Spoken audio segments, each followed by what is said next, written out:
It is what it is. All right, ladies and gentlemen, welcome to the Looseheads Sports Show, the number one sports show, maybe on planet Earth at this point. Probably not, but if we keep saying it, it might come true. Firstly, I just want to say that Jed, for the 12 people that will watch this YouTube video, all the diplomas and education behind Jed is Jed's. Yeah. That's Jed's. He's a doctor of law. Mine are on the ground. I did just realize I've come into the family study where it's breathed in mum and dad's accomplishments, and yet mine are on the ground. So it's good to see I'm leaving a lasting impact here. Well, that is good. Firstly, I just want to say that you look filled with energy. Obviously, that's to do with Caffeine Gum Australia. If you want to feel good all the time, please buy Caffeine Gum. I was playing around with doing a 15% offer, but I'm not going to do that. Full price, strong no discount policy. Yeah, that's all I've got, mate. How are you? Not too bad, in Australia. Mate. Yeah, back in Australia. It was the only really cheap flight I could get home for Christmas. I'm injured, obviously, so back for a couple of weeks, and I caught a two-legger for home. That's the worst. Well, the difference is fucking staggering. It's like 2.5 times more expensive. Direct flight here is like eight hours. It's fucking nothing. My commute by the end of it, I got a 2-hour flight to Vietnam. That was sweet. No dramas. And then it was meant to be like a 2-hour layover, which is, I got to be honest, for like an extra $1.5 is nothing. Like, I'm happy to do that. For that much savings, you do that. The second I landed, I got a text saying it's been delayed 4 hours. So I spent 6.5 hours at fucking Ho Chi Minh Airport. Did you eat any po? No, I got Burger King though. Of course. That's another traditional Vietnamese dish. Yes, the king of the burgers. But that's good. So you're back. The sun's shining. It's been very different the last 3 months since you've gone. Maybe it'll start raining again now you're back. It'll rain. It's going to rain, mate. The airport is one of the worst places in the world. But let's just say Hong Kong airport is remarkable. Oh, Hong Kong was fantastic. I got the train straight to the station. It arrives at the airport, not like walk in. It's inside. You obviously used the disabled. I did use the disabled card, so you don't have to pay full price. I do understand what you're talking about now, so I do use that now. But nice little hack for anyone that visits. It is a nice hack. There's a fucking big line every day for the people using the disabled and all the other. It's like $3, but fuck it, that's savings. Have I told you the story why they built that airport? No. So what happened? Obviously, Hong Kong used to be under British occupation for like 100 years, and because of the low tax rates, Hong Kong was a business and is a business hub of Asia. It's a fantastic place for anyone that's not been there. Very easy to be an entrepreneur there. I know a lot of people that have moved there, started off doing manual labor or gym work, and then ended up making a living and a life there. So it's a fantastic place. Because of all that, the Hong Kong government had a huge amount of money in the bank. So obviously when they were handing it back to the Chinese, the British didn't want to leave billions of dollars in Chinese hands. So what they decided to do was build a airport. So the island that it's on, or the area that it's on, is actually a manufactured island. So that body of land did not exist prior to them building the airport. But they all did it just so that China wouldn't get any. Yeah, so that China wouldn't get the money. Well, it's a fucking fantastic airport. It's all very smooth. You got to wear a mask, obviously, which is fucking, don't miss that. But amazing airport. Now, Vietnam, Ho Chi Minh, not a great airport. Not a great airport. Other thing is, you're just bombarded by airports bring out the fucking worst of anyone. You could be a good person, you'll get scummy in an airport. Lining up for the thing where you got to scan your backpack, and people don't pull their fucking laptops out until they get to the front of the line.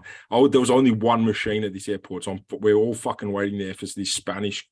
It's so annoying. Oh, what do you mean I can't take cocaine through an international airport? I know. And knives and guns. You got to do it all before you go through. But like, it just brings out the fucking scummiest of people, and it's a truly anger-inducing process. Waiting for all those fucking lines. Like, you've got 25 minutes to just pull your phone and your laptop out of your bag It's fucking pissed. It was very frustrating. Knowing I had 6 hours to go as well hurt. Well, you having a little rant there is a good way to start the show, I think. Well, I'm not done because the Vietnam one, Vietnam's like a cool place to go now, right? It's awesome. So everyone on the flight and waiting for the flight were all these hippy dippy fucking kids from Sydney. Like everyone's got braided hair and fucking weird. But fake hippies. So they've come from like the fake eastern suburbs with money, and they go, "Oh, I need to find some purpose and some meaning." So they pretend to be hippies to feel good about their lives. Oh, their comfortable lives. You know, I hate hippies, so I would have thrived in like the early 80s. And then what generation is it? It's not our generation where people just sit on FaceTime the whole time. So I watched a couple of girls.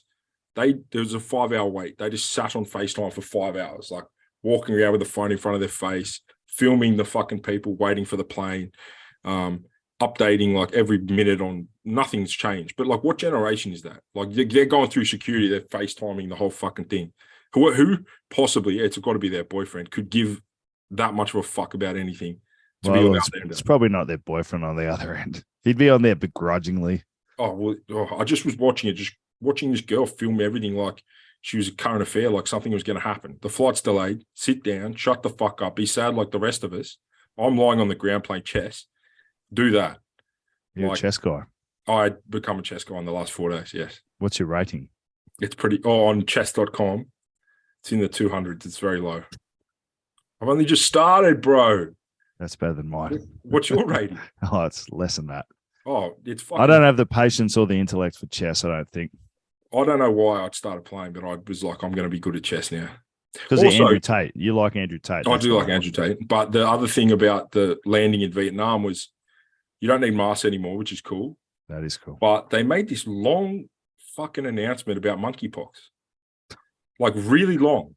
Obviously, because it's like in several different languages. So they did one in French, one in English, one in fucking Chinese. I don't know. But like, what?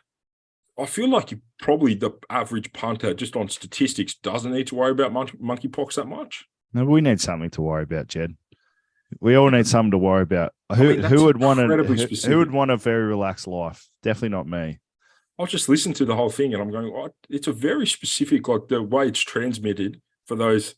I'm winking and nudging right now, but like it's very specific. You know if you're going to be at risk of it or not. I like to think in my 5-hour layover, I wasn't at risk of it. You might have been, though. Yeah. We probably shouldn't mention how you get it. Are you drinking a beer? No, I'm drinking a beer. A nice coffee. I ran out of gum. Well, look, you need to be jacked up all the time. Yeah, look, highly recommend visiting Vietnam. I enjoyed Ho Chi Minh the least of all the places we went there. We went and did all the war stuff. Fascinating and sad at the same time. But we did the Chu Chi tunnels, and Kate crawled through one. Couldn't believe it, mate. Honestly, you could hold a gun to my entire family. I would not do that. There's no way in fuck. I did it when I was a kid. When I was a kid, I did it. Yeah, significantly smaller. Yeah, fuck no. I'd have to be greased up by a team of Vietnamese men to get in that tunnel. Yes. Like that's just to get my lower portion in. It's a cool place. I have been there. Grange, my roommate's going there for Christmas and doing some shit. So cheap massages, and he loves all that shit. Yeah, he does. Loves it. Dodgy massages. I'm sure him and his girlfriend will really enjoy the dodgy massages. My only other thing from the flight was, you know, when you're doing the safety check. Yes. Why the fuck would you need a whistle and a light on the inflatable vent? So that if it's dark in the middle of the night and you're in the ocean, I do not actually know this. So it's if you crash into the ocean and it's dark in the middle of the night, people can see you and people can hear you. Okay, hear me out. I reckon in most cases, all I see in my head is like the plane's going down, the oxygen thing drops, and then people have just got a whistle in their mouth, in their chair, just flashing their light around, just whistling. Yeah, people are dumb. I think a whistle and light's too much power. It's too much power. I hope to never be in that situation. Yeah, like I understand it, but also that would mean like you're solo in the ocean somewhere, which is unlikely if you're flying with fucking 400 other people. I just think a whistle and a light is too much power for the average man and or woman. And I think we should remove it from. Look, that's a good point. Maybe this show will actually make a difference one day. Well, hopefully Qantas or someone's listening. They do listen. Alan yeah. Joyce is a big fan of yours. Big. I actually almost called you on Friday because I wanted to talk so badly. The news of the day was Harry and Meghan. No, they're on my fucking list as well. Don't worry. Fuck those two. But Elon? No. US and Russia conducted one of the most one-sided fantasy trade deals of all time. Oh my God. Brittany Griner coming home for the fucking merchant of death. The merchant of death. Yeah. Let's get your thoughts on it. I guess my thoughts on it are I'm glad she's home. I don't think that she should have been put in jail for having a vape cartridge. You, of all people, would appreciate the benefits of THC for mental and physical health. But to give back an arms dealer doesn't seem like a fair trade, does it? Well, it's important, firstly, because she's someone that's like on the record. I don't like America. I don't like what they do. This place is all wrong. If that's why the rest of society, this is what the rest of society has to do, is even though these people, she's ungrateful, fucking pain in the ass. If she gets arrested abroad, you still bring her home. And you still go to all these steps to bring back the ungrateful fucking punters of society. So I think that's a positive, is that she is back despite the fact that she probably doesn't deserve to be on her merits. And what about the hoopla? Apparently there was a Marine over there. There is a Marine over there. So I don't think you can believe everything that you read on Twitter. Since Elon's taken over, I go on Twitter a lot more, just quietly. Yeah. But apparently they had the choice between a US Marine that was imprisoned in Russian jail for espionage, or they're claiming espionage, and or Brittany Griner, and they chose to bring the WNBA player home. So I obviously, it's probably all hearsay, but I heard sort of differently in that he was in a different class of prisoner, like obviously being a spy versus just being a fucking big idiot. I think it'd be hard to know. It's hard to know, but it does show you like where the emphasis is placed. Like Lord knows, like anyone listening to this podcast who isn't playing in the Wallaby, so anyone who is in Holloway, like if you're getting caught overseas, no one's coming that quick. Yeah. But like anyone have merit, and the merit can be from athletics, or like Brittany Griner, like she's an WNBA player, like because she's of standing in that sort, like your country and people give a fuck. But if you're a normal person, they won't give a fuck. And even a person who's a Marine, but, and if he isn't allowed to come back because of his ranking and the deal wasn't sweet enough, even though the merchant of death was traded back to fucking Russia. But where's been like all the chat about him and bringing him home and like making sure he's okay. Like no one gives a fuck. It's interesting. It's interesting, isn't it? It's just like if you're not of standing in society, and I'll get to this later, but because I've got another person who pissed me off this week, but we give way too much credence to people who are famous because of everything but their brain, and they're popular because of everything but their brain, and they're like everyone gets behind them and goes, fuck it, let's like this is the person we need back in our society. Kardashians. Yeah, well, it only came up because that fucking Wally Dali. I hate that guy, but that little dwarf fuck who played John Ibrahim on Underbelly. You know who I'm talking about? No. His name. I remember the show, but I don't know. Yeah, he's like this little fucking dude. He came out after there was that tragic shooting in Queensland. Oh, that's fucked. So bad, and he attributed it in a tweet to the pandemic and repercussions from the pandemic, right? And it just made me think, like, honestly, if I see that little fucker around Sydney, I will slap the fuck out of him, because he must feel like someone wants to hear that message. Yeah, I think a lot of people feel like that. But someone because he played an actor, because he acts and pretends to be other people in TV. TV is very popular. He's important. Yeah, he now gets to and it couldn't have been a scummier, shitter message than that on a day where 2 young cops lost their lives doing their fucking job. He is a fucking piece of shit. And I promise on this podcast, if I see him in the next fucking 3 weeks, I will slap the fuck out of him. Now, he's about 4'5". Tag him in this fucking video, because there could not be a scummier action than that. Don't give his name any credit. I don't want to know who he But is. like that's the I'd why I'm more and more as I get older, I'm shifting to people who are famous or celebrities because they're smart or because they have an interesting take or something, or because they actually achieve something, rather than people who just like acting's very privileged. Like people really love actors, but the secret is a lot of actors are fucking dumb as shit, or they're completely useless to society, other than the fact that they're sort of cool on TV. Like, I like some. There's some good ones. Like I think Tom Hardy's unreal. He does a lot for the. but you think Tom Hardy's unreal because of things he does off camera, right? It's not like, oh, there's that chick who played so and so. She's awesome. Let's listen to what she has to say about the election. Like, shut the fuck up. Well, even your mate, The Rock, Well, ever since you really made me think about it, when I was younger, The Rock was cool because he's just a big guy who does lots of things. He's very successful at it. Being successful is something to be.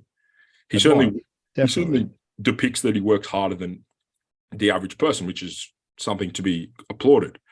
But like, you're right, he can't drink a coffee or fucking kiss his daughter on the head without filming it. And I think that sucks. That's why, even though like it'll be the same names, of course I'm saying the same people. Like, when have you seen Joe Rogan fucking put his family in anything? Like, he keeps his family, and he posts But about it was like, Aaron Donald, the Rams player that plays NFL.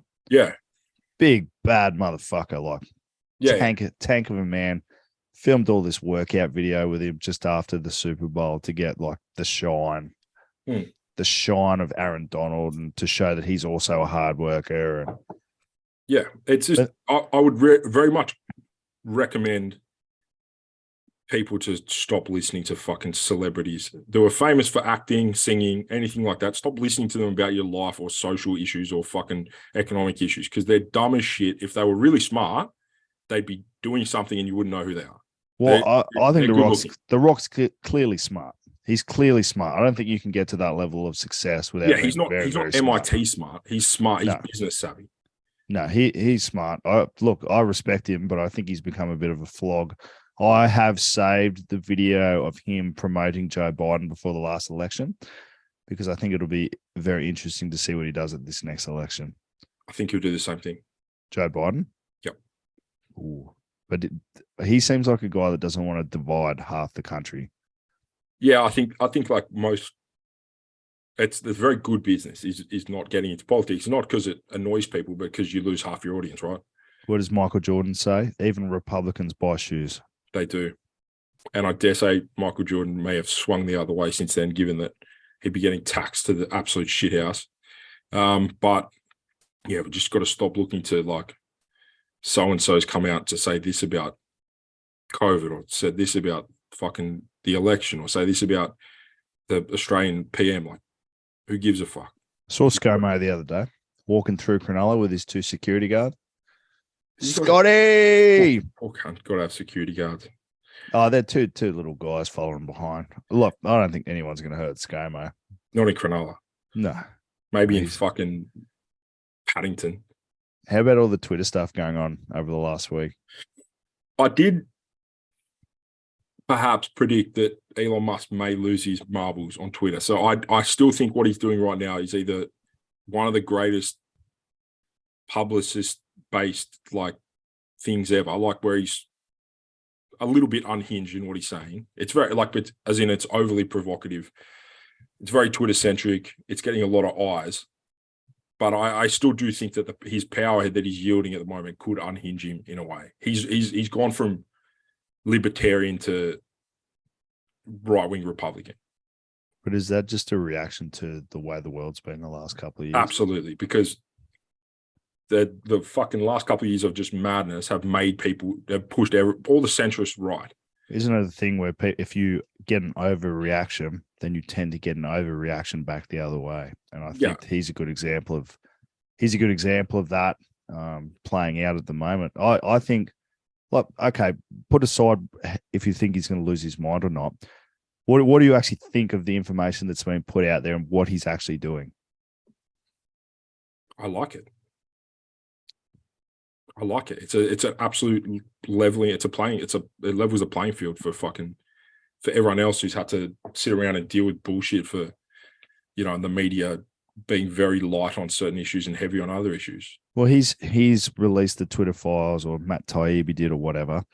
And I looked around some of the YouTube videos going around, and the main news companies in America barely even talked about it. Yeah, it's funny. It's funny. I mean, they've obviously all got invested interest somewhere, literally invested interest, but I think it's good. I think it'll serve as more of a platform for at least a variety of opinions of all different natures. It's the way that it's been running for the last couple of years is no one ever has to hear a fucking opinion that's contrary to their own.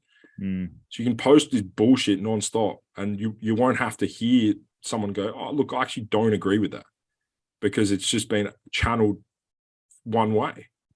So I like it. I still think like he's different to the common man, where yes, you'll get an overreaction because of, you're right in the way you talk about politics and overreaction, underreactions, but he just yields such incredible power and money.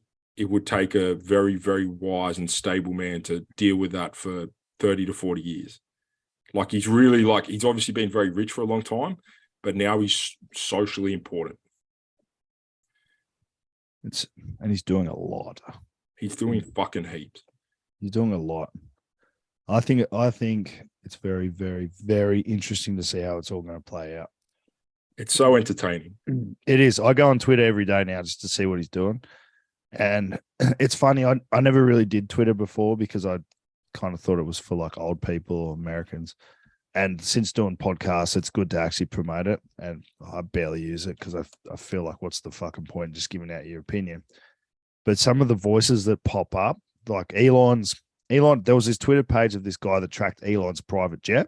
Yeah, I saw that one. And he had an issue with his son last night where his son was followed by someone in LA who had tracked his vehicle, and they got in the way of the vehicle and started jumping on the vehicle.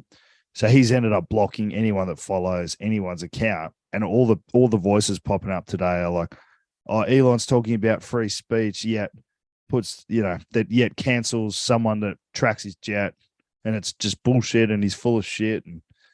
But and then I'm finding like I don't really give a fuck. But even in my own head, I'm going, that's a fucking stupid thing to say. Like, yeah, but he advocates. I'll put it like I'm in his column at the moment, but he advocates for free speech. Sure, but it's his fucking company. He can do whatever he likes, and people will remember that. So but that's the argument for the other side when they were censoring people. And well, I'd say then it's on the spectrum of what's freer. It's certainly freer than it was. Yeah, because people from different political leanings and like social justice leanings can say whatever they like on there. But if he owns the fucking company, he doesn't have to. He's got no one to like answer to. He can, if he wants to block someone, he can fucking block them. Apart from talking in public, like we don't have another mechanism for free speech. So if he chooses to do that, and so be it. That's his right.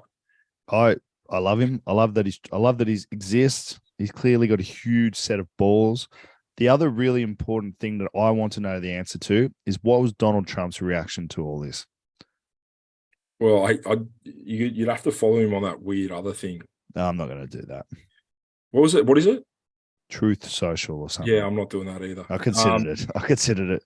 So I considered joining Rumble. I'm not going to do that. I don't know. I think if he's gearing up for the next election, I'm not sure Twitter's the best space for him. He's going to have to win someone from the other side. And him going out guns blazing is probably not the best. That's by the way, your point about reactions, overreactions, underreactions is America in a nutshell. That's why it's Australia as well. Oh, it's on such a small level though. But like I'm talking politically in America, that's why they just go Democrat, Republican, because we've basically done that here for the last 10 years. Yeah, but we're so centrist in what we believe. Like, whereas America's so polar opposite, so polar. So you get 4 years of Barack Obama doing fucking not the best job. Then you get Donald Trump coming in, doing some good things, but with messages that piss off so many people. And then you get a guy who has Alzheimer's because Donald Trump pissed too many people off. So they just bounce. Sleepy Joe. He's the worst world leader in probably human history. I can't believe I'm alive. Adolf Hitler, Kim Jong-un, Chairman Mao, well, Stalin. They certainly had policies. Kevin Rudd. The handball king. No, they all those people had some very, very poor policies. But in terms of like the modern What? what? Oh, okay. They had bad, like as in they ran on like the things were terrible. Like they're all fucking. You said they had some poor policies. No, they were bad. They're very, very bad. All those people were bad, but I mean, in the modern, don't bring those fucking people up. In the modern, like, very like normal sort of leader realm, where like in the modern era, he's a very poor. It's excuse for a leader. I don't know if he could. I don't know if he could have a conversation. Be very. Yeah. I think it would be past him mentally. Is my point. Like I've never seen someone who hold such great power yet have such little ability to even communicate. It seems like that's your only job. All of our listeners who hate politics chat would have been tuned out by now. Oh, too bad, because it's just one of it's just. Well, I think it's fascinating to me. It is and fascinating. Like, I don't give a fuck about it. It's just entertainment. It is entertaining, and at least it's real. It's more entertaining than some made up fucking cartoon bullshit. It's happening in real time. It is, and it's the greatest TV show. I used to love House of Cards. I watch it every so often. Love it. You remind me a lot of Frank Underwood, actually. I like Frank Underwood. I know. You got very similar qualities, very similar political qualities and people management skills. But working in the White House or even in the Australian Parliament, I think would be fascinating. I reckon it'd be boring in Australia. I think it would be fascinating. Now, what would be boring is standing at West Ryde train station handing out fucking pamphlets before every election. That would be fucking boring. Do you reckon they all have mistresses and like even the chicks that have like a couple of boyfriends? And yeah. They would, eh? Yeah, absolutely. I mean, fucking old mate from Queensland and Cam Munster. Lloyd Palmer? No. Their premier, Palaszczuk. And Cam Munster. You heard that yarn. Oh, maybe. I don't know. That's a wild yarn. I'm going to look that up off. You should look that up. There's a good yarn about that. Oh, good on Cam Munster. You would. You'd do that, definitely. No fucking chance in the world. I wouldn't because I'm happily married, man. But but you would. No, I would. But yeah, no, I think they all would. There'd be like a sense of power. I think they want to yield. What's that's gets more interesting by the day. He's fucking got after Dr. Fauci as well. So hopefully that comes out soon. Yeah, it is. And while we're talking about famous people, at least this one's apolitical, is Harry and Meghan. I hate Harry and Meghan.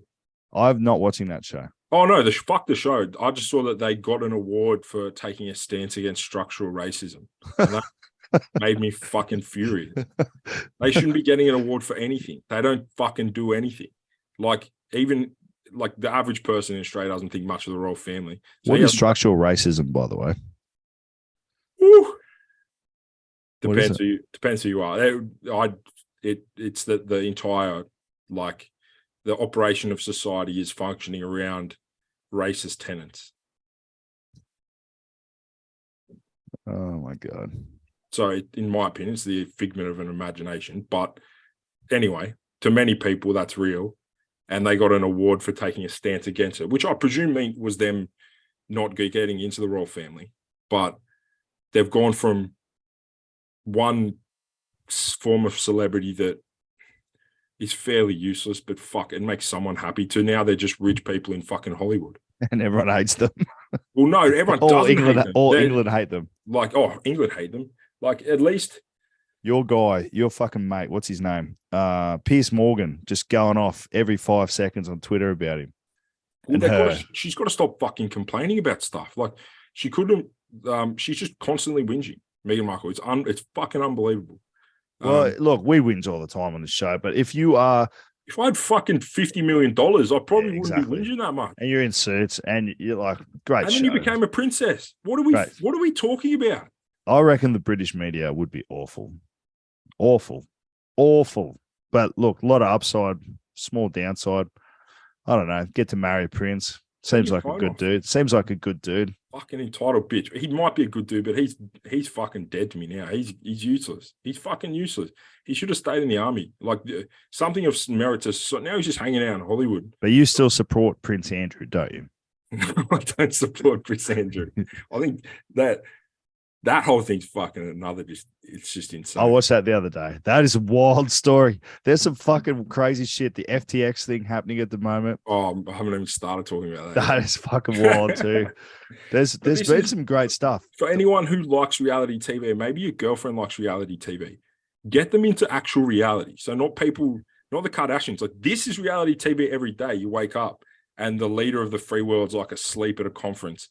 And then you've got some guys just fucking giving his girlfriend $8 billion in cryptocurrency and robbed 1 million people. The princess and fucking Prince of England are hanging out in Hollywood, drinking lattes and complaining about shit. Like, this is real reality.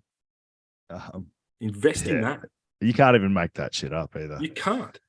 You know, Elon Musk is revealing that people censored the Hunter Biden laptop stories, that people tried to get other accounts blocked, that all the people involved in Twitter decided to get rid of Trump rather than actually get rid of him actually, disobeying any policies.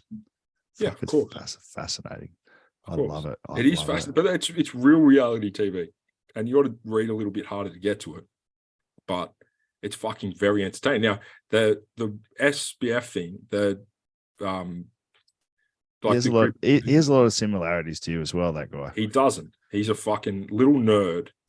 He's a little fucking dweeby nerd. Well, you're a big nerd. Piece of shit. Yeah, but he is a fucking piece of shit.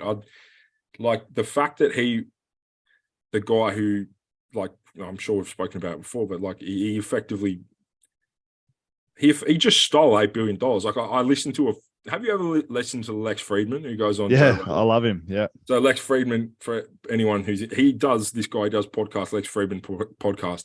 He's a very intelligent guy, and these aren't like. I find him a bit dry sometimes. He is dry, but that's my point. It's not a surface level conversation where they bounce over something in 30 seconds. Like, I will listen to the one on FTX, and it went for 4 hours.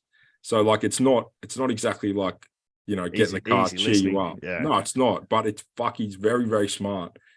And he explained the way that FTX crashed and what was happening. And it was fascinating. But like the fact that he was allowed to go and do like a public speaking tour of America for a month or so. Just recently. Yeah.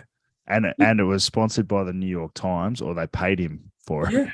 It was like, that's madness. And then finally he gets arrested. I mean, he's going to do some serious time in the slammer. He needs to. He needs to lose a bit of weight.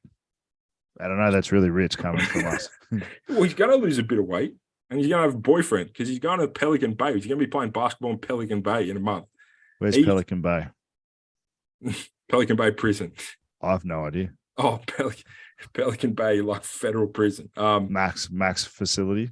Yeah, he's going to go to federal prison, and he should. Like, there's so much, and someone was making the point on that podcast, like, obviously a lot of rich and famous people lost money in that, but like the average punter, like if me or you had 20 grand in that and it's gone, like that's going to do a lot more damage to us than it would have done to, Tom Brady losing $5 million. Well, they probably gave him more than that. Yeah, exactly. But like that could be the difference between, a house or not a house, or paying your bills versus not paying your bills, not just excess money.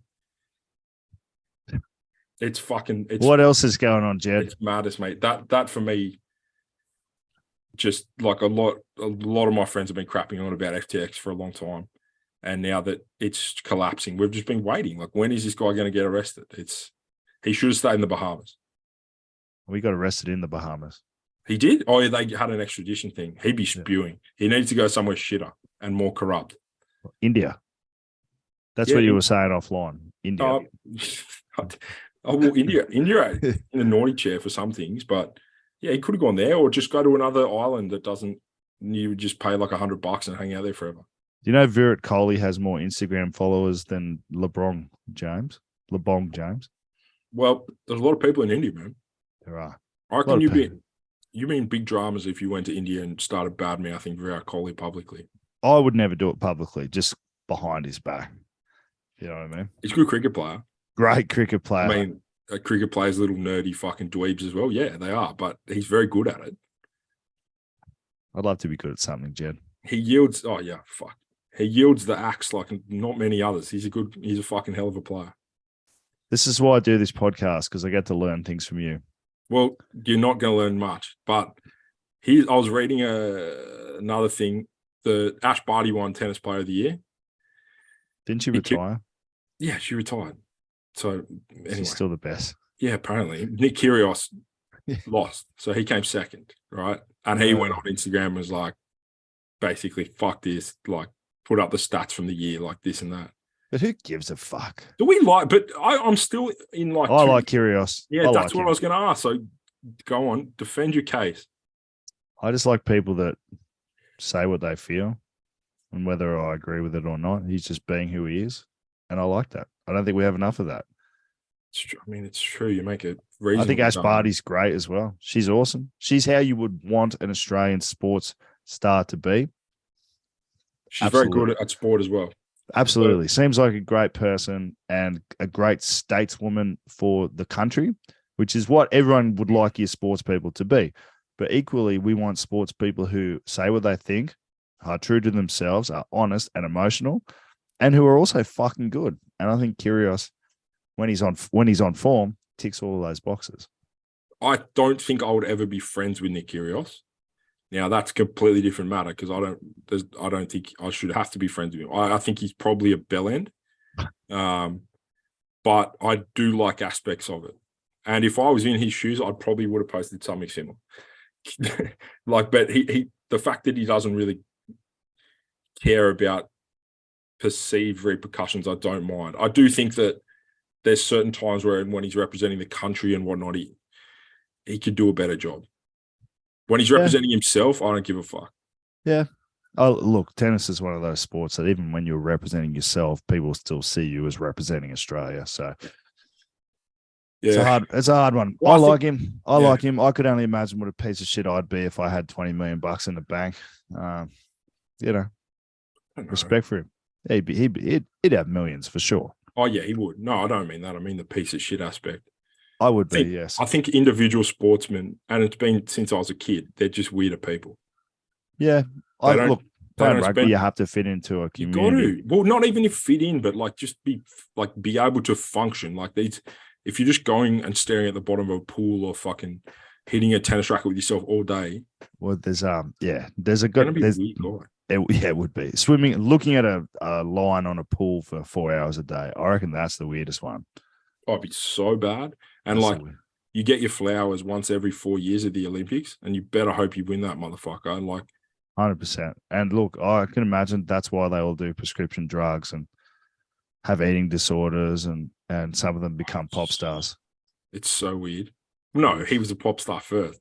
Oh, whatever. I like Cody Simpson. He didn't need this life. I was on a plane once, and the Australian swimming team walked on, and some of the girls had the broadest shoulders. I'm like, oh, they're massive. Wow. Look at you girls go. They're huge, bro. They're so square. You just want to fucking, I don't know. Just hold on. Just go for a swim.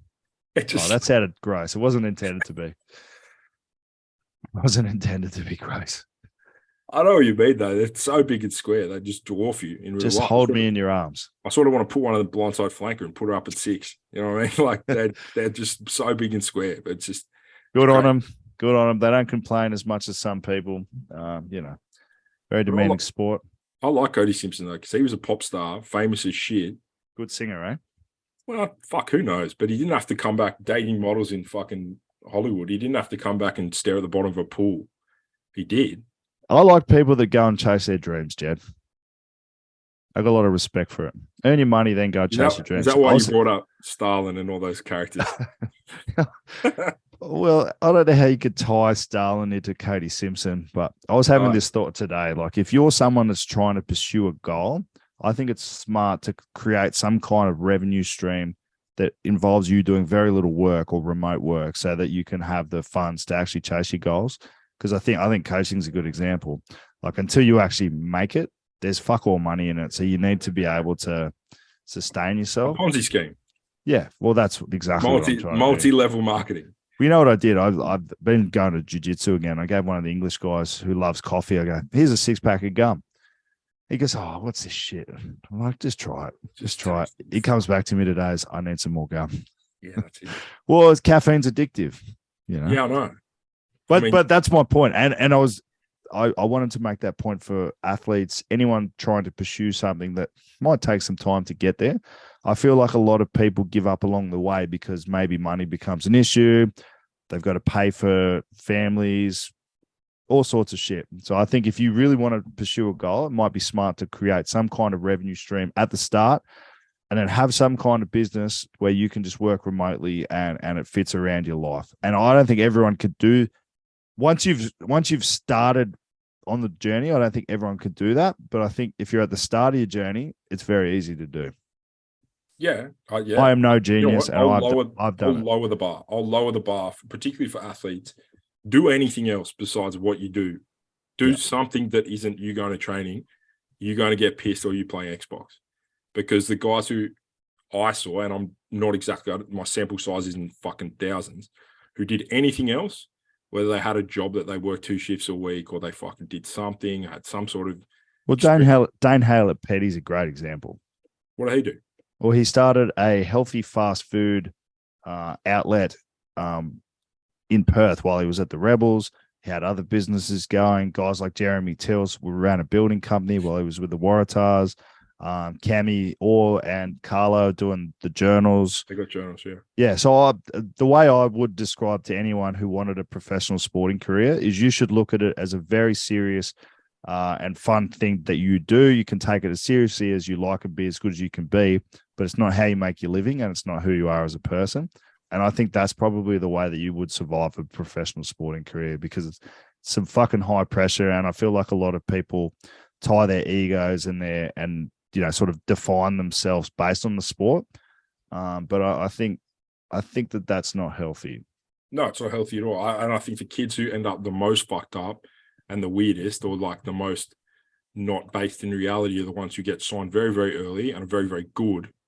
They're the ones who end up with like the fucking piss drinking issues and all these problems. You never do anything else. Well, it ends as well. Once it ends, it's very hard to whole different fucking drama. But like, but I think a big part of that is tied to you identifying yourself as a professional rugby player rather than go, this is just something I do. I take it really fucking seriously. It doesn't make me better than anyone.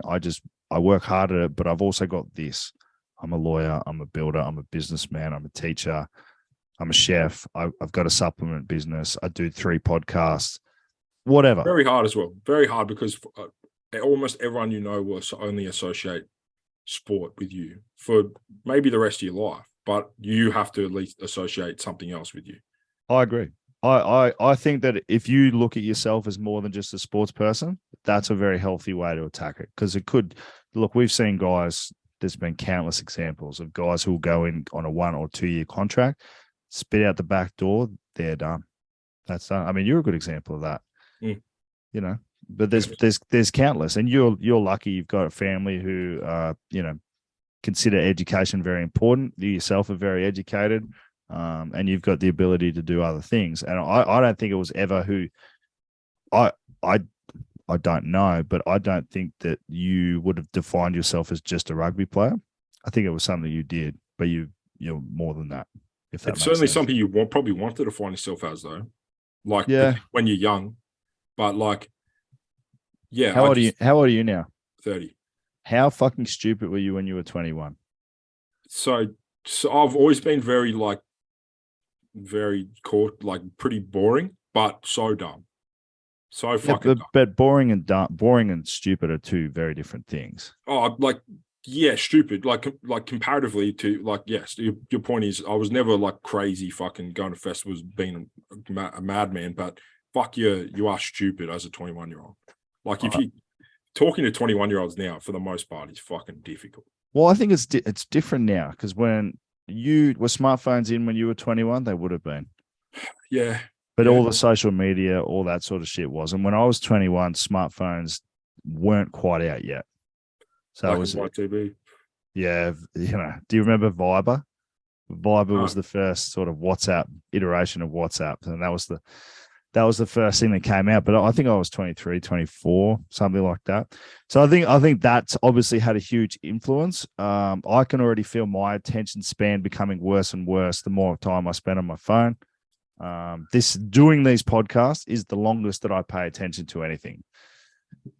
Yeah, it's hard, isn't it? It is. I was listening to something on that this week and like how you should avoid your phone for X amount of times and X amount of this. But if your business or like way of life is inextricably linked to it, it makes it very difficult.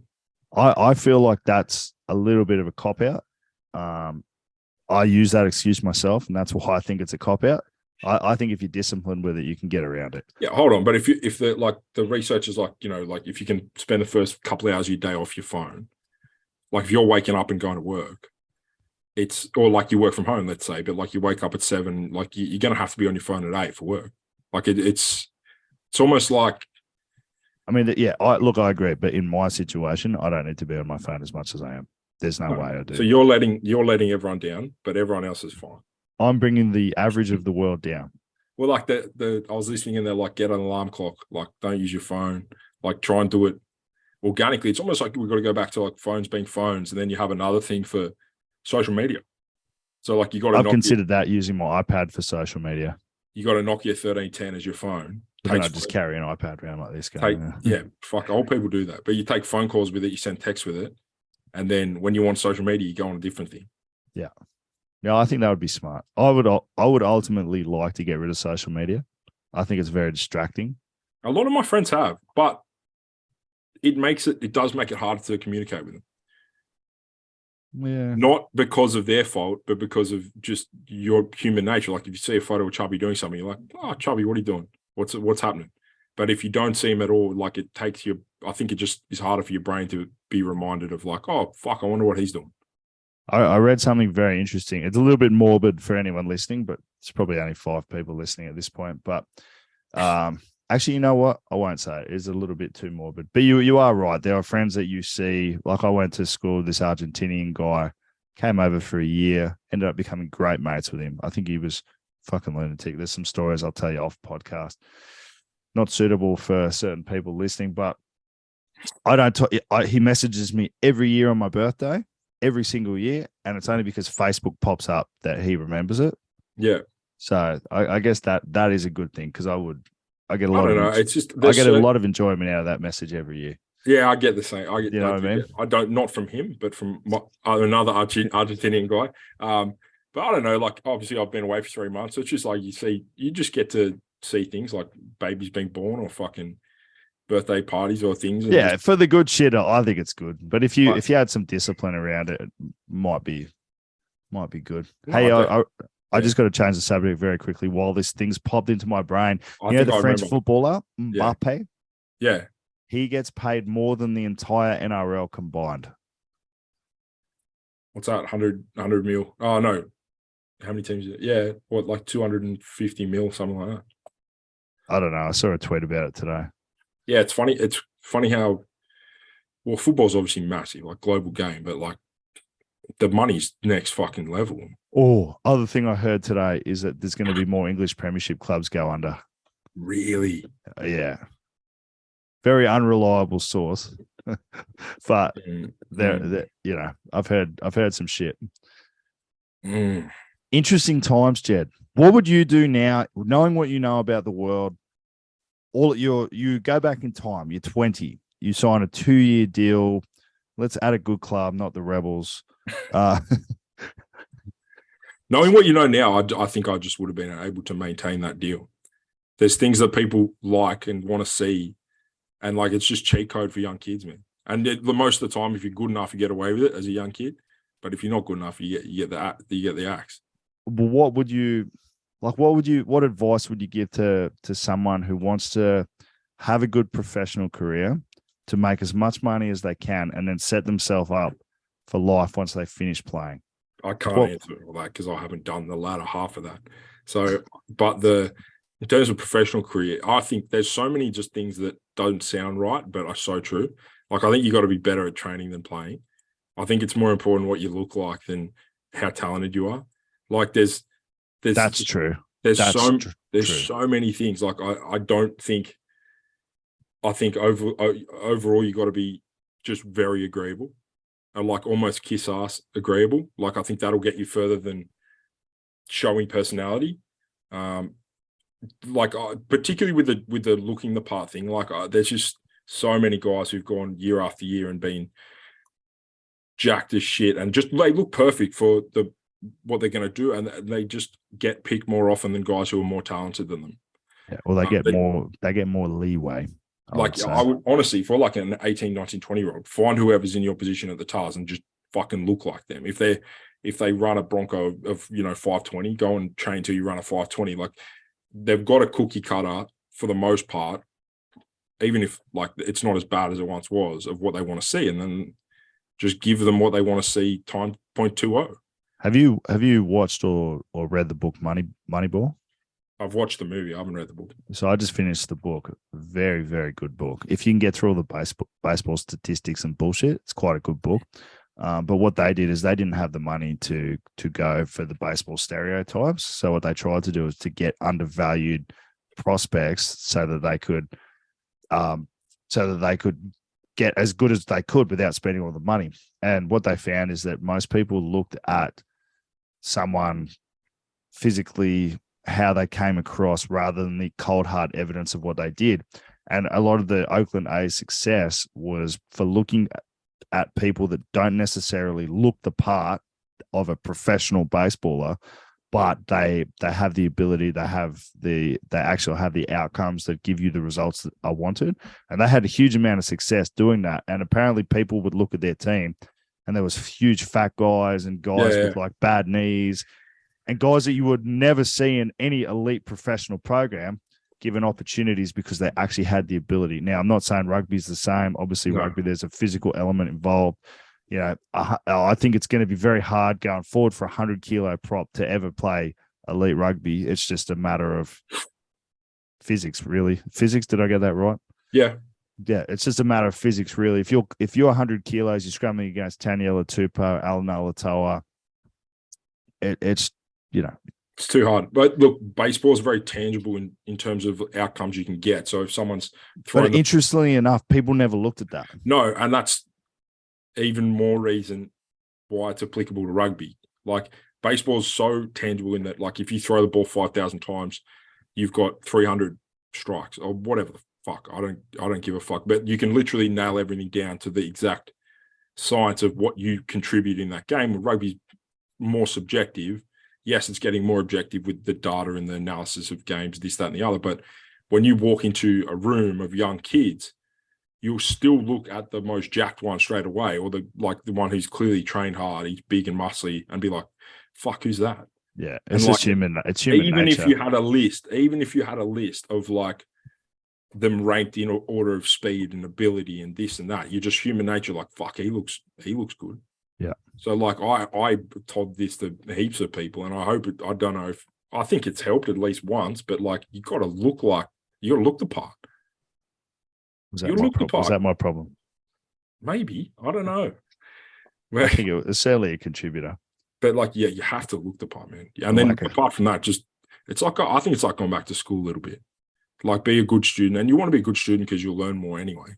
But like, coaches are human, man. Like all the staff are human. You want to leave good impressions on them. And I think if that means you hide a little bit of like, you know, the fact that you do like to throw your weight in on things, or you don't like this, don't like it, doesn't fucking matter. Just fucking yes or no. So what can I do more? How can I get better in this? And if it's crap advice, you just fucking take it and go, yes, sweet, I'll go do that right now. Because you don't always get good advice.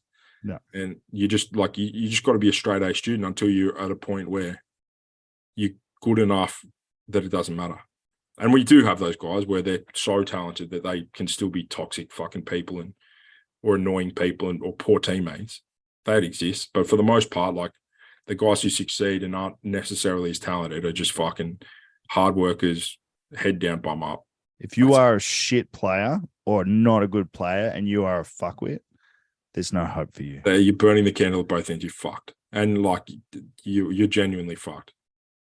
It's They're fucking rare, man. Because I think I meet more shit people in the real world than I do at sport.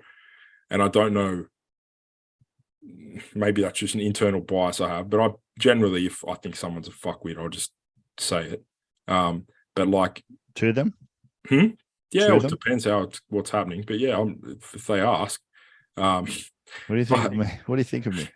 you're a fucking You don't want you're, to know the you're answer a to that. drug peddling dog. I am actually. But yeah, you very rarely, and I've said it before, you very rarely meet like a really crap human being playing. Well, someone that gets to the top of team sport or gets to a good level in team sport has generally been in a team for a long period of time, and that kind of behavior tends to get weeded out pretty minimalist quickly. at a very minimal level. You know how to fucking operate where you don't completely piss off all 14 other people at once, or like that's the very minimum. You might have pissed off 10 of them, but you haven't pissed off 4 of them. Like that's the minimum. Like so very rarely will you meet someone you're like, wow, this guy's actually just a complete fuckwit. He's a complete loser. I always pick my jiu-jitsu coach's brain because I think martial arts is so fascinating because it's so technical.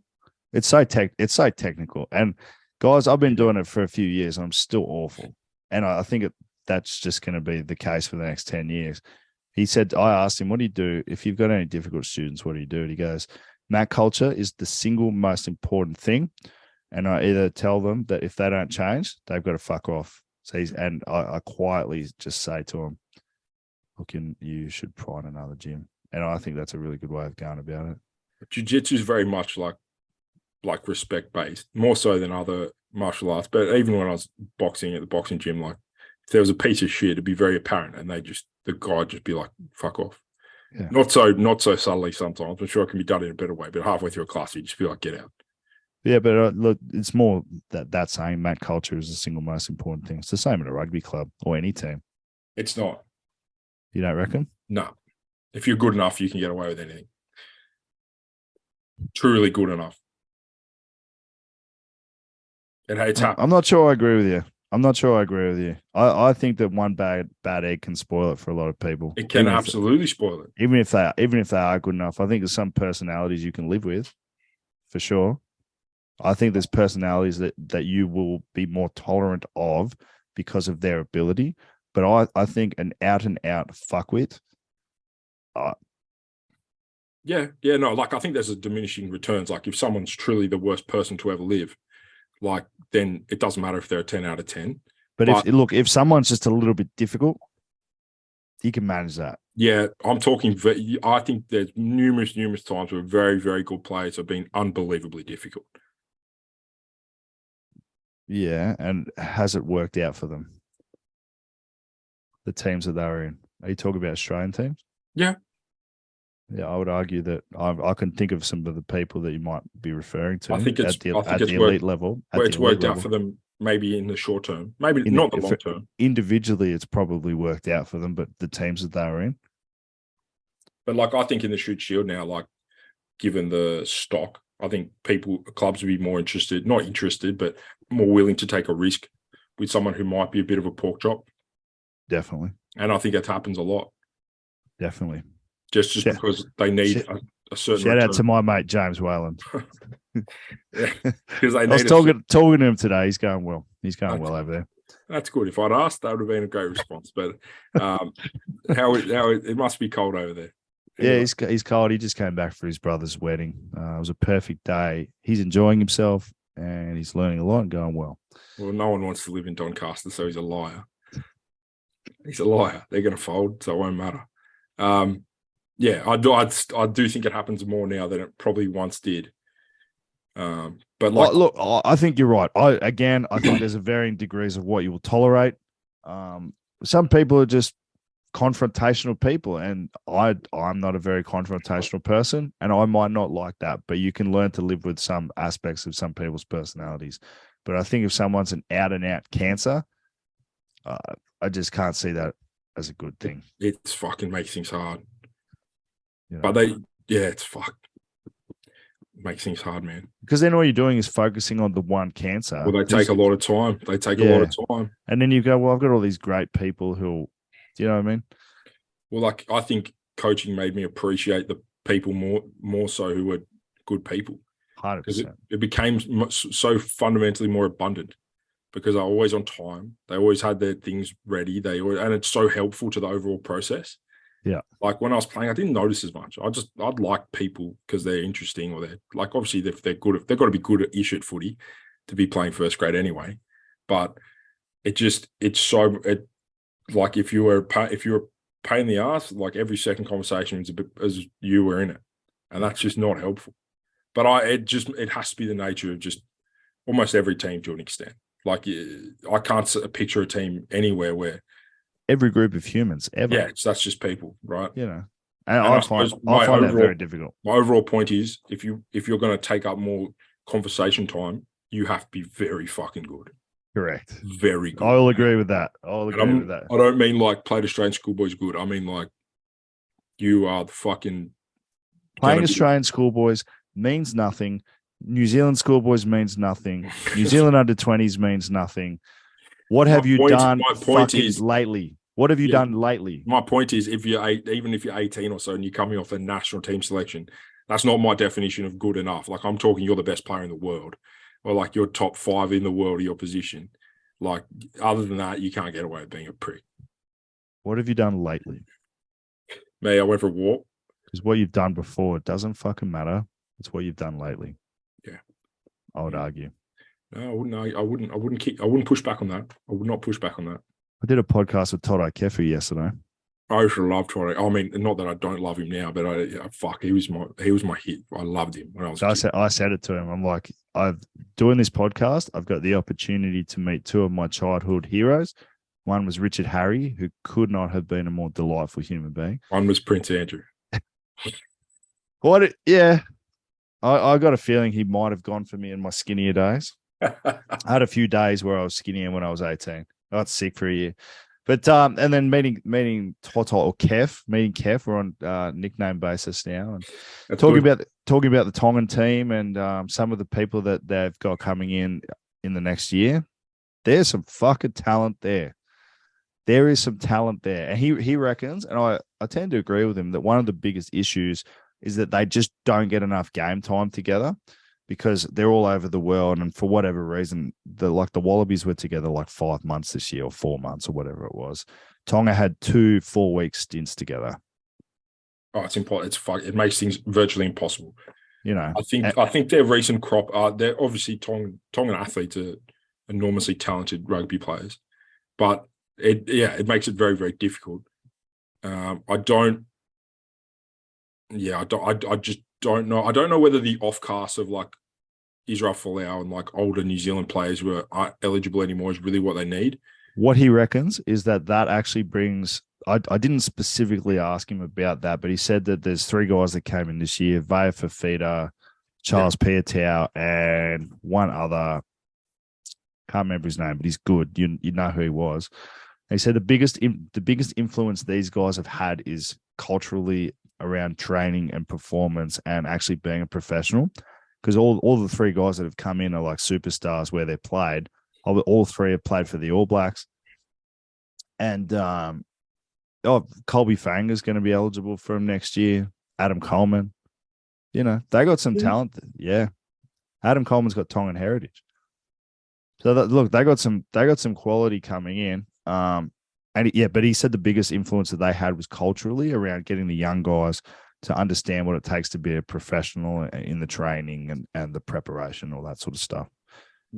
Yeah, I don't doubt. I think that makes sense. I don't know. I cannot see a world where they're a dominant rugby team though, because of the aforementioned reason.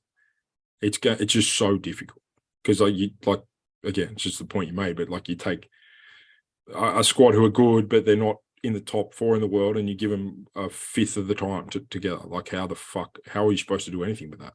Well, that's what he reckons, that if you gave them the same amount of time as one of the tier 1 nations, they'd be competitive. And when he mentioned some of the team that he had, it's pretty hard to disagree with him. Because he reckons when they get together, all they do is, because they got such short windows of time, is they make it all as simple as possible, just get everyone on the same page and try and sort of do things on the run a little bit. Yeah. But with the Wallabies who are in camp for a long period of time, you can actually build a style of play, build a defensive play, well, I mean, I think the change on the run or whatever. Yeah. They're beneficiaries, I think, of having less talent overall and being together more. 100%. But yeah, I just don't. with the way things are set up in the near future, and I don't know how they would get to a point given where all their players play. Like, Well, he reckons having the Moana Pacific has been very helpful. He reckons was like 12 or 15 of them are Tongan players.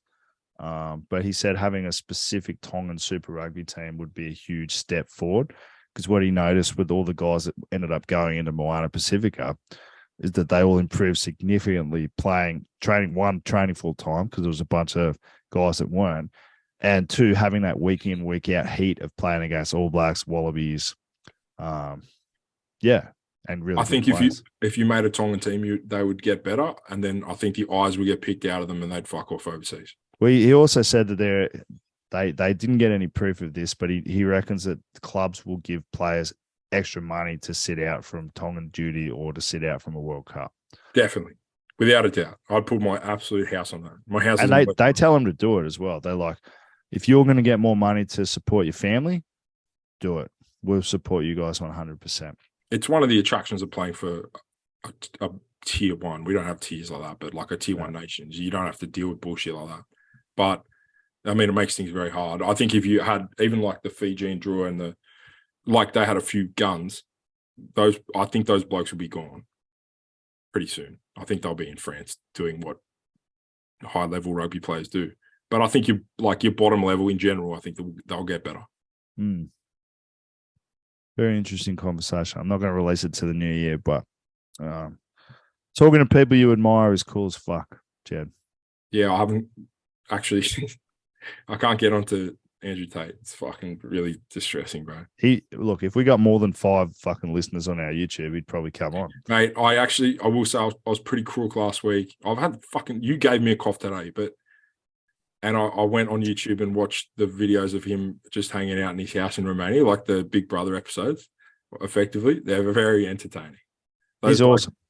They're so bored, and it was during lockdown, and just the shit they were doing. Like it was just what any 4 people who you locked in a house anywhere would do. Just get really drunk one night, play cards the next night, order heat. It was just very entertaining though, and with the backdrop of having like an infinite amount of money. That'd be nice. I highly recommend. I've recommended it to, even if you don't particularly like him. Like, it's another form of reality television. It's just it's so entertaining. What have you made of 2022, Jed Gillespie? Fuck, bit of a shit show. Not as big a shit show as 2021, but I still feel like, for the world or personally. Oh fuck, why not? Let's just lump them all together for everyone. I don't know, it's still. I mean, the start of the year, we're still doing COVID bullshit.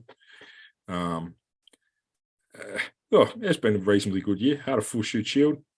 The sun's shining. I'm not wearing a mask. So, like, things are going pretty well. But I feel like it was like those news articles about COVID circulated, and I've blinked.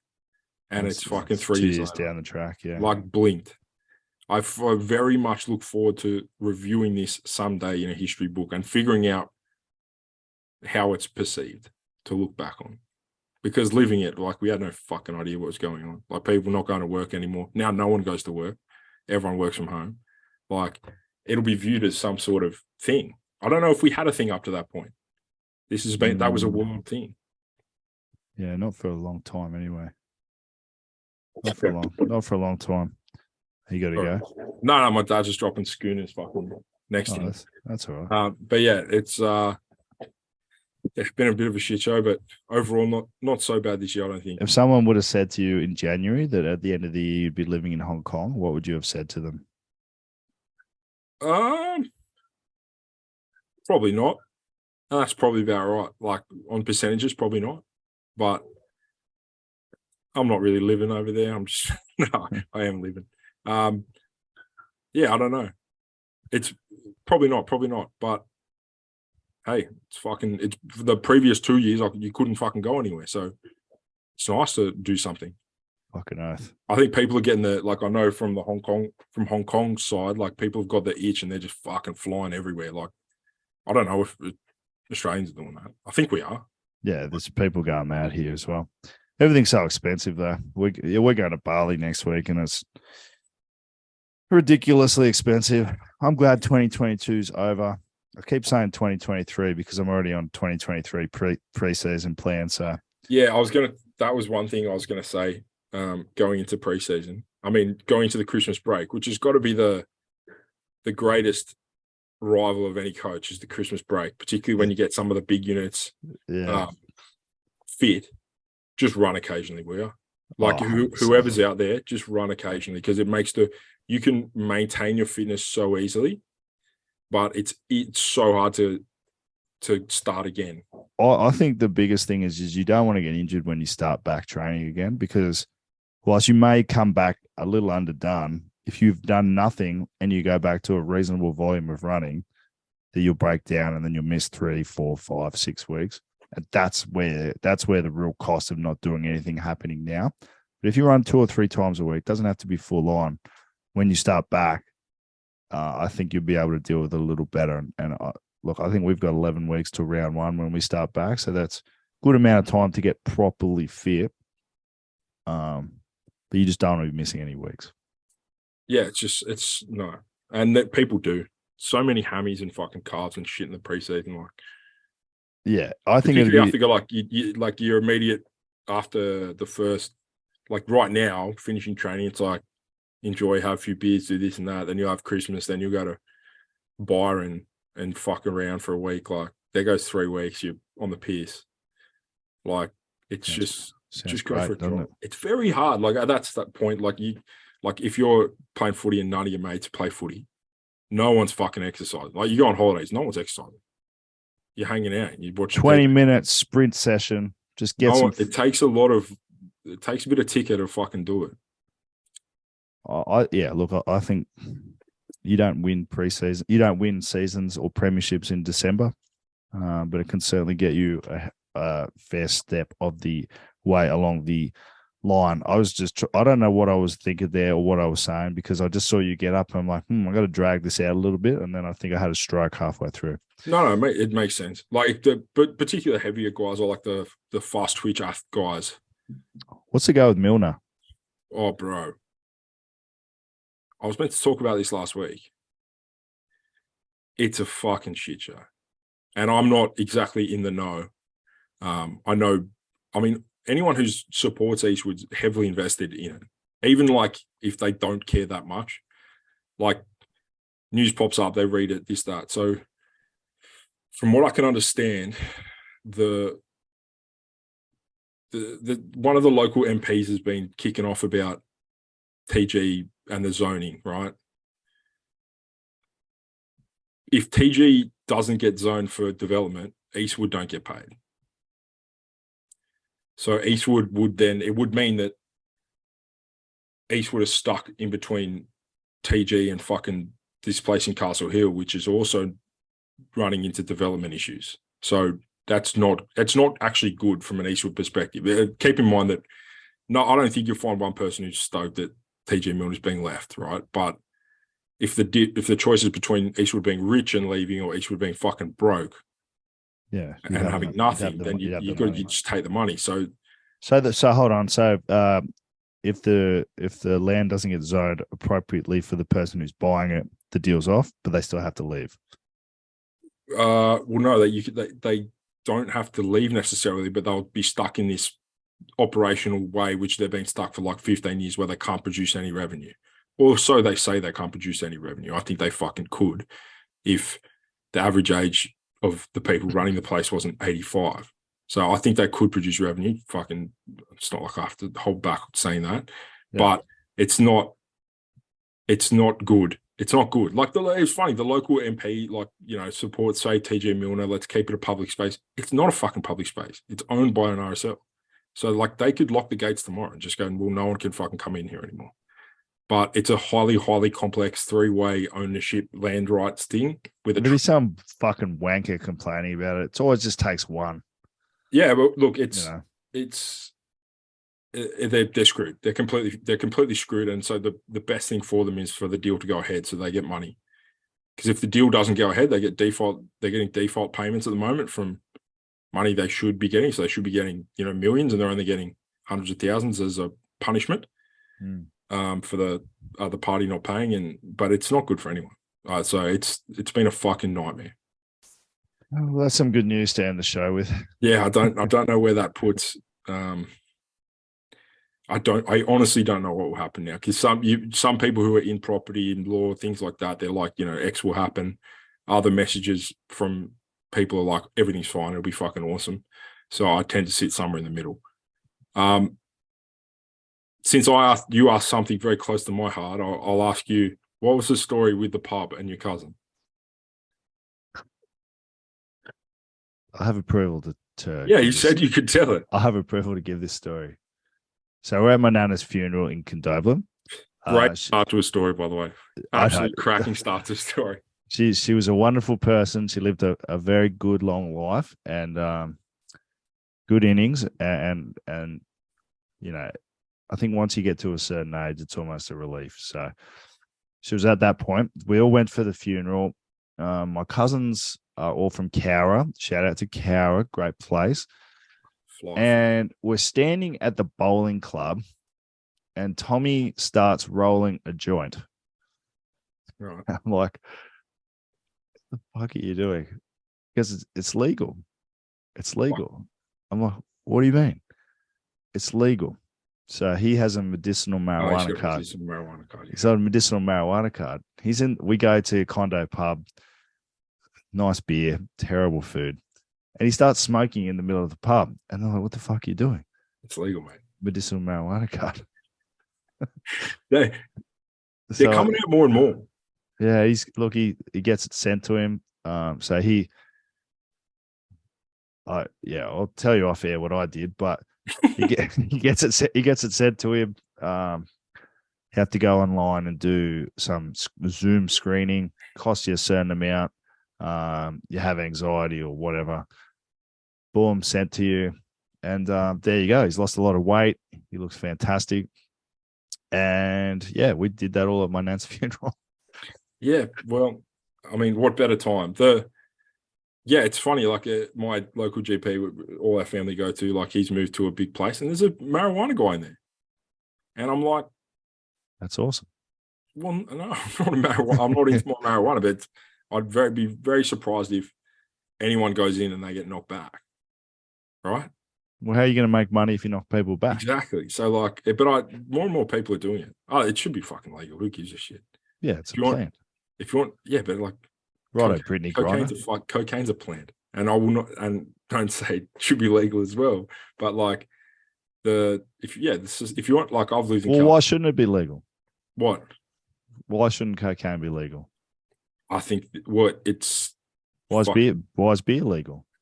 Yeah, I mean, I would base my argument around the impact that it would have to your ability to function and where you go with that function. But what about like alcohol? Yeah, you slowly get drowsier and more stupid, which is what happens with marijuana. Yeah, which is what happens with marijuana, whereas cocaine, you would be fucking up for a week until you have a heart attack, probably. Yeah. I mean, it used to be legal. Did it? So, yeah, fucking oath. Like Coke back in the day had Coke in it. That's why it's called Coke. Medicinal cocaine's a thing. Obviously, you know about that. Where? I don't know. I read it on a meme once. I don't believe that. But my favorite thing is it's not medicinal, but when people are like, yeah, I'm going to South America, man, really want to see the Aztec. And I'm like, you're going on a drug tour. And they come back in 2 months and they got like a beard and like long hair and impregnated 5 different women. Yeah, like anytime anyone's like, I'm going to South America, I'm like, okay, there you go. That's what now at least we've been upfront and honest here. But that might have been the start of the story. The end of the story was I registered for this company to get a consultation while I was drunk at my nan's funeral, and I didn't end up going through with it. Didn't have that. But I'm waking up the next morning going, what the fuck happened? Looked at my phone. Emails from Dr. Green Thumb. Yeah, as like Herbalife or something, like Herb. I don't know. But yeah, it's going to be a very big market here when it cracks. Oh, the Jed Gillespie strain. That'll happen. It's going to be so big. I'm telling you, it's besides the fact that I think Californians are already fucking useless before. It hasn't impacted society at all. The first year We're all useless here. Like yeah, I most know, of but us are the useless. first California is particularly bad. The first year I went, that it was semi-legal. Second year it was properly legal, and it didn't. Nothing happened. There was no changes. Like it just More people tax money, but people want to smoke it. People. It's exactly what would happen now. Really, I think the outlier of people who are like, oh, it's legal now, I'm definitely going to use it. Like if you want to smoke it now, you smoke it. If you fucking like you do every day, and like if you want to do, little white rock, you want to do rocks, then you do them anyway. And like it is what it is. Yeah, no, I agree. I don't think legalized heroin would encourage me to do it. Just quietly. No, that's what I mean. Like it's wink. Stop winking. Stop winking. Yeah. I've seen people do ice before. That was a fucking weird experience. Really? Yeah, I've seen it. I don't know if I should tell this story. I don't know. So I think sometimes most of your stories should have a week cooling off period on them. Yeah, I should think about it. It doesn't really incriminate me. I didn't do it, but I've seen it. That's some fucking trash, bro. I agree. That's bad. I'm obsessed with like Vice documentaries and stuff that talks and sort of goes through that sort of stuff because I'm just like, fuck, it's just next level existence. Can you watch the Meghan Markle Harry documentary and do a reaction next week? I can't do it. I hate actually that was the one thing I want to say before we wrap it up. Firstly, I won't do it. I hate them. I can't put money in their pockets. Secondly, we should do a Meagle live on here. A what? A Meagle. What's that? It's like chat roulette. Like it's just like someone will pop on. It's just me and you staring at them. And we should actually do that. We either spray them or we like talk to them briefly and then go to the next person. We'll just put the Zoom link on fucking Facebook or Instagram and go, anyway, we're doing this thing now. Anyone want to be on the show? Stay on and we'll let you in one by one. Yeah, that would be a far more civilized version. With obviously, did you ever use chat roulette back in the day? No. I went on there one time, and the problem with chat roulette is every second person is just a guy wanking. So like, it's a tough watch. I don't know why chat roulette was associated with that. Amiga was like, I saw some people on it the other day. It was very entertaining. I tried to get on it in Hong Kong. Obviously couldn't because certain things are blocked there. But it would be a good way to kill some time. And I know that we need to kill time. I've got to kill time. You probably don't. I do. I need to kill time. You ever think that if you live to 60, half your life's over? I watched that meme today. I watched that thing today. It's a fucking great way to end the show. I don't think about it. No, that's not how I'm living. It's fine. Everyone sees the same memes. I know that for a fact. Oh, meme creating. I created a meme today. Yeah, I saw. Hey, what do you think? Good or no? I liked it. Yeah, it's good. Decent meme. I love making memes. More of a private sort of meme that I'd send to one person, they'd get it. Yeah. But I think a wholesale meme generators really are like modern day astronaut. Like they're at the cutting edge of society for me. I could not agree more. All right, we've come to the end of another excellent show, by the way. I thought last week not so good. This week we were good. I'd give it like a decent 8, 9 out of 10. Not the greatest show ever, but I got no idea, mate. I got no idea. Oh, look, there was some good stuff for the youngins. We rambled a little bit about politics. And at the end of the day, the whole point of this show is for us to enjoy ourselves. So, as per usual, let's leave the people with something positive to hold on to, some inspiration, some words of wisdom. You know, is 2023 going to be better than 2022? For me personally, it fucking better be. I hope so. Oh, fuck. Where are we going from here? Oh. It has to be. I don't have anything truly inspiring. But firstly, that guy from Underbelly, I'm going to fucking smack the fuck out of him. I think 2023 will be far better. I think it's so sunny outside at the moment. That's good. It's not raining. No one's chaining themselves to roads anywhere that I've been so far.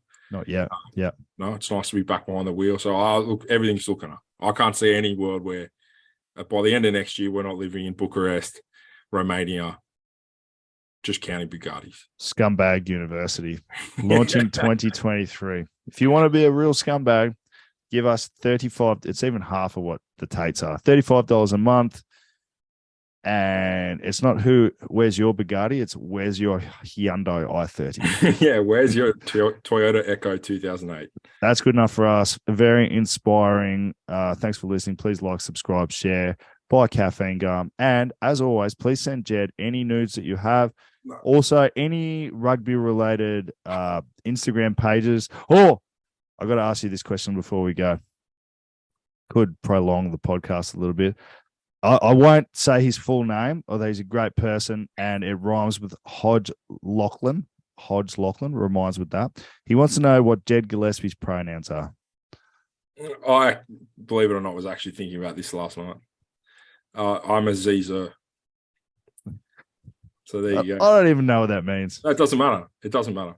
Because none of it fucking matters. It's fantasy. Show me respect and call Fantasy. me what I want to be called. And I've started training for NRLW 2023. That's the other reason 2023 is going to be good, because I'm going to be playing fucking prop for the Broncos and looking forward to the World Cup in 18 months. So there you go. There's another reason. Well done. Well done, world. Look at what you've done. Represent Hong Kong at the World Cup. Well done, Hodgie. That's a great question, mate. Enjoy Christmas break, everyone. If we can get another one of these in next week, we will. If not, we'll be back in the new year. Please look after each other. Have a safe and happy New Year's break. And that will do us. Bye.